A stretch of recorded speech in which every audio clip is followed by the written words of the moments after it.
Salam sejahtera semuanya kepada para penonton tanya jawab yang berbahagia.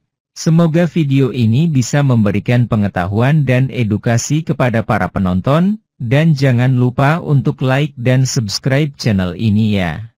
Ya, selamat malam. Iya, malam Bang, tukang pai. Tolong buka kamera Bang. Buka kamera ya? Iya. Tunggu dulu. Kasihan toh.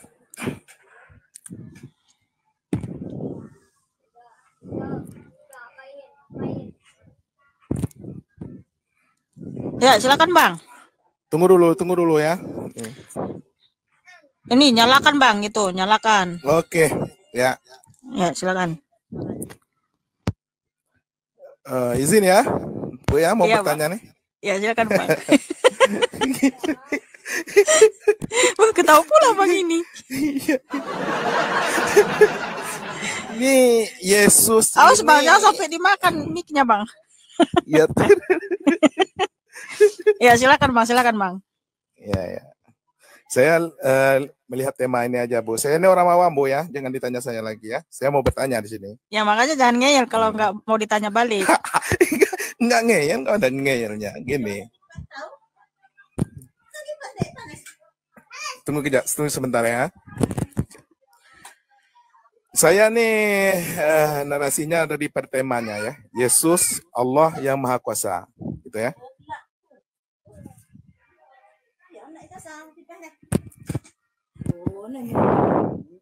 Ya, halo, ada dengar? Ya, lanjut Bang. Abang masuk kamar dulu lah, biar nggak berisik. Tunggu sebentar. Masuk kamar dulu.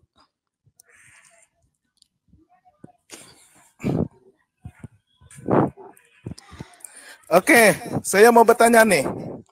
Ya, monggo. Yesus Allah yang Maha Kuasa, itu ya. Ya, Yesus Allah yang Maha Kuasa. Saya mau bertanya di sini, kekuasaan Yesus itu macam mana ya? Sebab di sini di dunia dia berkuasa gitu kan. Jadi saya mau bertanya di sini, sedangkan Yesus itu beliau pernah mengalami mati. Apakah orang yang mati itu ada kuasa gitu? Oke Bang, Ya. Saya mau tanya balik. Siapa yang bisa mati lalu bangkit sendiri, hidup kekal selama-lamanya? Bangkit hidup kembali. Ya, kalau bangkit hidup kembali, ya semua orang kan dihidupkan kembali apabila mati. Bukan, dia mati selama 3 hari, betul-betul mati, lalu dia bangkit kembali hidup selama-lamanya. Siapa yang pernah macam itu? Ya, kalau mati hidup kembali selamanya ya. Tak ada kan? Kalau manusia tak ada yang bisa kan, Bang? Manusia, mau nabi, mau raja, mau malaikat, ketika dia mati selama 3 hari benar-benar mati, lalu dia bangkit kembali hidup kekal selama-lamanya, mereka tak bisa kan, Bang? Kenapa tak bisa, Bang? Tapi ya, karena tidak punya kuasa kan, betul nggak? Karena tidak ada kuasa kan. Nah, Yeshua HaMashiach, Yesus Kristus Bang, dia mati selama 3 hari 3 malam dan dia bangkit pada yang ketiga, hidup abadi selama-lamanya. Kenapa dia bisa melakukan itu? Karena dia maha kuasa Bang, itu buktinya dia maha kuasa. Dan ketika dia bangkit pun Bang, dia juga membangkitkan orang mati itu Bang. Nah, Tuhan Yesus kan mati nih. Lalu dia turun ke alam maut, ke dunia kematian. Di dunia kematian Bang, dia membebaskan roh-roh yang terpenjara di dunia kematian. Sehingga ketika Tuhan Yesus bangkit, mereka pun dibangkitkan Bang. Itulah bukti Tuhan Yesus Maha Kuasa. Makanya nanti di hari zaman Bang, kita Kristen sangat percaya sekali ada kebangkitan. Karena Tuhan Yesus telah terbukti mati dan bangkit pada yang ketiga. Sehingga yang percaya kepadanya juga akan ikut bangkit untuk hidup abadi bahagia di surga. Jadi Yesus tuh dalam keadaan mati dia sendiri yang mengambil nyawanya gitu ya. Ya, sesuai dengan firman Tuhan, Yohanes 10 ayat 18, Tuhan Yesus bersabda, Aku berkuasa memberikannya dan berkuasa mengambilnya kembali. Jadi Tuhan Yesus yang menghendaki supaya tubuhnya mengalami kematian dan rohnya masuk ke dunia kematian, ke alam maut. Lalu di alam maut itu dia menyatakan kemenangan kepada roh-roh yang terpenjara, manusia-manusia yang mati di zaman perjanjian lama. Dan ketika Tuhan Yesus bangkit, mereka pun bangkit, Bang. Itu sudah tertulis di di Matius 27 ayat 50 sampai 53, Efesus 4 ayat 8 sampai 10, dan Mazmur 68 ayat 18 sampai 23. Jadi ada banyak saksi yang melihat Tuhan Yesus mati, lalu dia turun ke alam maut, dan di alam maut dia membebaskan roh-roh yang terpenjara, sehingga ketika Tuhan bangkit, mereka pun bangkit. Makanya kita orang Kristen ya sangat bangga punya Allah seperti Tuhan Yesus, karena dia sudah terbukti memberikan pengampunan, bukan sekedar janji-janji ataupun nanti-nanti, tapi sudah terbukti, Bang. Kita beda kepercayaan ya, beda keimanan lah ya. Gitu. Iya, yang jelas kan beda. Tapi kan ketika saudara bertanya tentang kemahakuasaan Tuhan siapa, itu yang paling saya banggakan. Ya, membuat saya penasaran gitu kan. Iya. Jadi di sini saya dalam logika saya ya, dalam logika saya kan, kalau orang yang mati itu, kalau ada seorang itu yang mati itu kekuasaannya tidak ada. Kalau orang yang berkuasa ini dia tidak akan mati. Itu dalam logika pemikiran saya. Gitu. Loh, kalau justru Bang, dari mana kita tahu dia maha kuasa? Karena dia bisa membuktikan bahwa dia menaklukkan maut.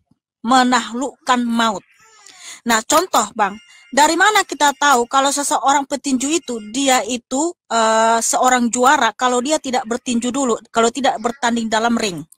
Nah, bagaimana kita tahu bahwa Tuhan itu maha kuasa kalau dia tidak pernah datang ke dunia, dia memberikan pengampunan, dia turun ke alam maut, lalu dia bebaskan manusia-manusia yang telah mati, lalu dia bangkit. Dari situlah kita tahu Bang, dia maha kuasa.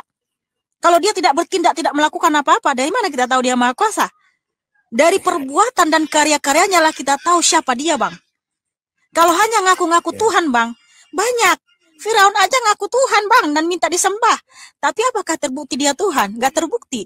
Dari perbuatannya yang gak terbukti dia Tuhan. Walaupun mulutnya mengaku dia Tuhan, dia dewa yang harus disembah. Iblis juga Bang mengaku Tuhan dan minta disembah. Tapi apakah terbukti dia Tuhan yang sejati? Tidak Bang. Dari perbuatannya dan karya-karyanya tidak ada. Tetapi Tuhan Yesus mengaku Tuhan yang maha kuasa Bang. Bukan hanya sekedar pengakuan, tapi dibuktikan melalui karya-karya dan perbuatannya. Itulah yang membuat saya bangga punya Allah seperti Tuhan Yesus. Karena Allah palsu Bang, mohon maaf, tidak bisa membangkitkan orang mati. Tetapi Tuhan Yesus Allah yang sejati, dia membangkitkan orang mati, dia memberikan kuasa kepada nabi-nabi dan rasul-rasulnya untuk membangkitkan orang mati, membelah lautan, ya, menyembuhkan orang sakit hanya dalam namanya saja. Karena nama Tuhan Yesus itu berkuasa, Bang. Itu bukti dia Tuhan yang sejati, Bang. Itu dalam keimanan kita masing-masing ya. Ini ya. Oke, yang kedua pertanyaan saya yang last ya. Ya, silakan, Bang. Yang last sekali ya. Ya.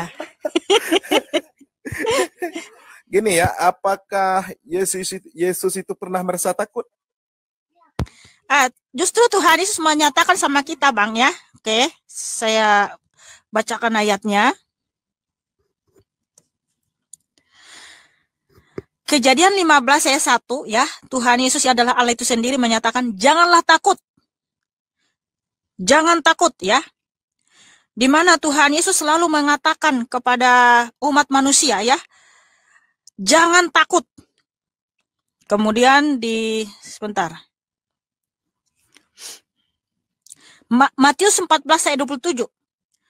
Tetapi segera Yesus berkata kepada mereka, tenanglah, aku ini, jangan takut. Nah, Tuhan Yesus ya memberikan kita suatu keyakinan, kepercayaan supaya kita jangan gelisah dan jangan takut. Yohanes 14 ayat 1. Jangan gelisah hatimu. Jangan takut. Lalu buat apa Tuhan Yesus takut, saudaraku? Justru dia memberikan kita keyakinan supaya kita jangan takut. Karena dia adalah Tuhan kita, penolong kita, Bang. Ya, saya paham tuh. Maksudnya takut kepada makhluk. Maksudnya kan di situ kan saya pun itu mendengar juga ya, mendengar Yesus itu kan dikejar, dia merasa takut di situ. Di mana, Bang? Di ayat berapa tuh? Di surat berapa itu masalah? Tak ada. Dalam bahasa aslinya Tuhan Yesus tidak pernah merasa takut, tapi dia merasa penderitaan yang sangat mendalam ada di Lukas 22 ayat 44. Berarti tidak ada ya? Tak ada. Justru Tuhan Yesus menyatakan, tadi saya sudah bacakan ayatnya, Matius 14 ayat 27. Tenanglah, aku ini, jangan takut. Tuhan Yesus berulang kali menyatakan kepada umatnya, jangan takut, aku ini. Sebab dialah penolong kita, perisai kita, Bang. Penolong yang sejati itu Tuhan Yesus. Dialah Tuhan Allah yang Maha Hadir. Ngapain dia takut, Bang? Ya. Tapi sudah jelas, Bang? Maksudnya logika saya di situ dia dikejar, disalib kan?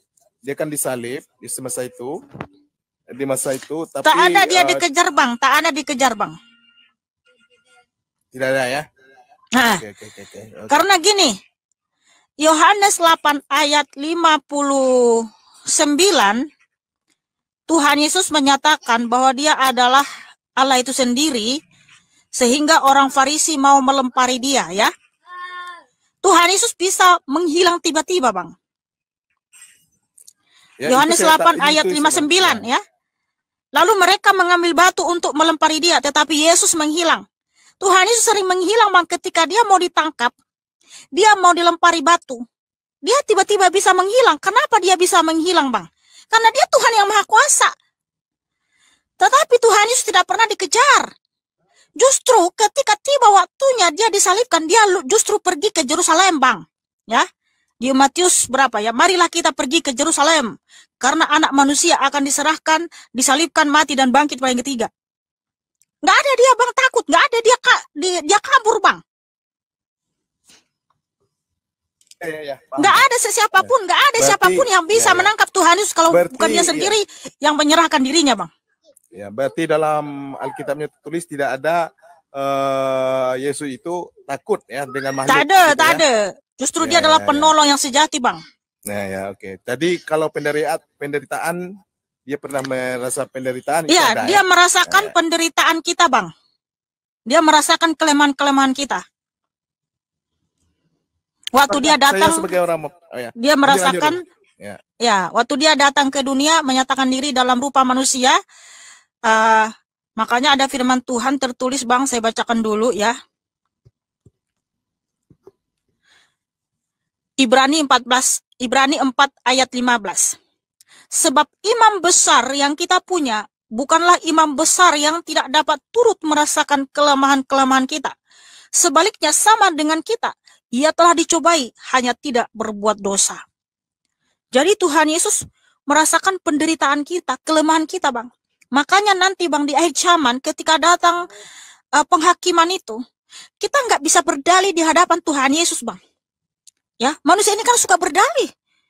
Ya Allah Tuhan, karena engkau aja bukan manusia, Tuhan. Bisalah engkau itu enggak jatuh dalam dosa. Kami ini manusia, Tuhan. Lemah, bisa jatuh dalam dosa, Tuhan. Kan gitu manusia itu suka berdalih. Tetapi Tuhan Yesus sudah pernah datang ke dunia, Bang. Dalam rupa manusia, dia merasakan kelemahan kita, tetapi dia tidak mau jatuh dalam dosa, dia taat sampai mati. Maka kita pun harus mencontoh teladan Tuhan Yesus, harus taat sampai mati. Karakter kita harus seperti karakter Kristus. Gitu, abangku. Karena teladan yang sempurna itu adalah Tuhan Yesus. Dia datang mengosongkan dirinya sendiri dan mengambil rupa seorang hamba dan menjadi sama dengan manusia. Dia berikan kita teladan, dia taat sampai mati di atas kayu salib. Dia tidak mau jatuh dalam dosa. Sekalipun dia bisa, tetapi dia memilih taat sampai mati. Maka kita pun harus seperti itu, Bang. Taat sampai mati. Kita harus berkarakter Kristus. Hidup benar, hidup kudus. Tidak boleh berbuat dosa seenaknya. Seperti itu, Abang. Jadi nggak boleh lagi berdalih nanti di akhir zaman ketika Tuhan sudah datang sebagai hakim adil. Oke. Ya, terima kasih. Ya, sama-sama, Abangku. Sudah memberi pencerahannya ya. Ya, terima kasih. Ya, walaupun kita berbeda, kita tetap saudara ya. Ya, betul-betul, Abang. Saya mau tanya ya menjadi kita tetap satu nusa dan bangsa ya. Oke, Amin, amin, amin. Makasih ya, abangku oke. sudah bertanya. Oke. Tuhan Yesus Kristus mengasihimu dan memberkatimu. Tepuk tangan buat tukang pipe yang cakep dan manis.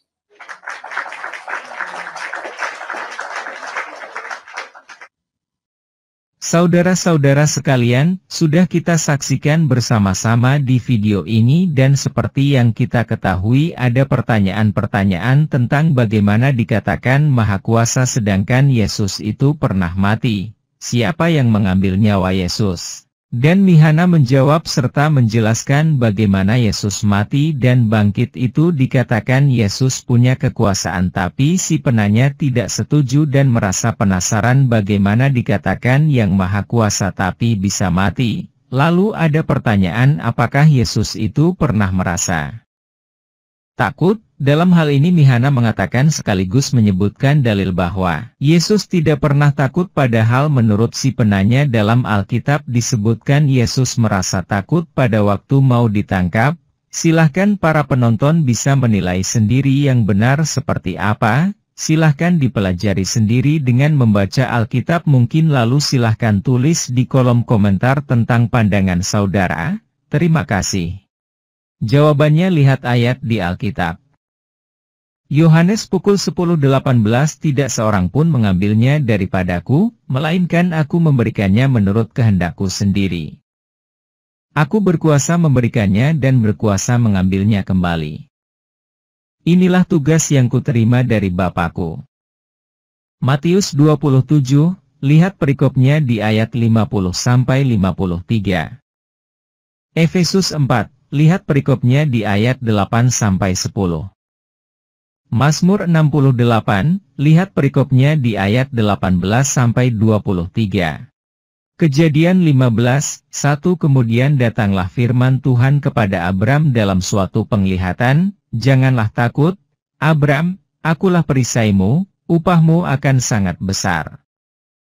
Yohanes 14:1 Janganlah gelisah hatimu, percayalah kepada Allah, percayalah juga kepadaku.